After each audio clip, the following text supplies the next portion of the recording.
تو سلیمان علیہ السلام نے جب اتنی بڑی نعمت دیکھی یار، سیکنڈوں میں، بلکہ سیکنڈ بھی نہیں،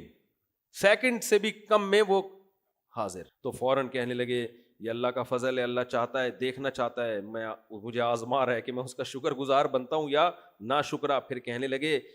وَمَن يَشْكُرْ وَمَن شَكَرَ فَإِنَّمَا يَشْكُرُ لِنَفْسِهِ، جو شکر کرتا ہے اپنا ہی فائدہ ہوتا ہے اس کو، یعنی اپنے آپ کو تنبیہ، انسان کو پتہ چلتا ہے اپنے لیے بھی نصیحت کی ضرورت ہے اس کو۔ وَمَن كَفَرَ فَإِنَّ رَبِّي غَنِيٌّ كَرِيمٌ، اور جو ناشکری کرے میرے رب کو اس کوئی پرواہ نہیں ہے، وہ مستغنی ہے، اسے ضرورت نہیں ہے۔ پھر سلیمان علیہ السلام نے کہا ایسا کرو، بالکل وہی ڈیزائن کا تخت ہوگا، وہ تو آگ کے دیکھتے ہی پہچان جائے گی، ہم تھوڑا سا اس کو سرپرائز دینا چاہتے ہیں، کیونکہ یہ پاسبل ہی نہیں ہے نا اتنی جلدی تخت آ جائے۔ دیکھو یہ بھی دعوت تبلیغ کا ایک طریقہ ہے یا نہیں ہے، کیسا ٹیکنیکل طریقہ۔ تو اس سے پتہ چلتا ہے تبلیغ کا کوئی صرف ایک طریقہ متعین نہیں ہے،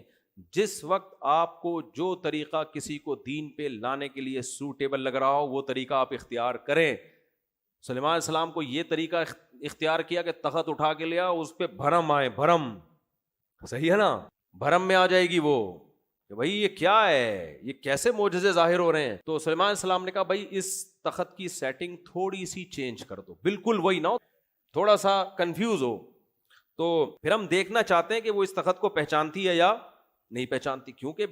پہلے زمانے میں یہ تو نہیں تھا کہ آئی فون سے تصویر کھینچ کے بھیجی اور انہوں نے فوراً اسی جیسا بنا لیا۔ کوئی بندہ پہلے وہاں سے چلے گا، اس کا ڈیزائن بتائے گا، ایسا ڈیزائن ہے، اتنے انچ تخت چوڑا لمبا، اور اس میں یہ ہیرے جواہرات اور یہ یاقوت اور مرجان اس ڈیزائن میں،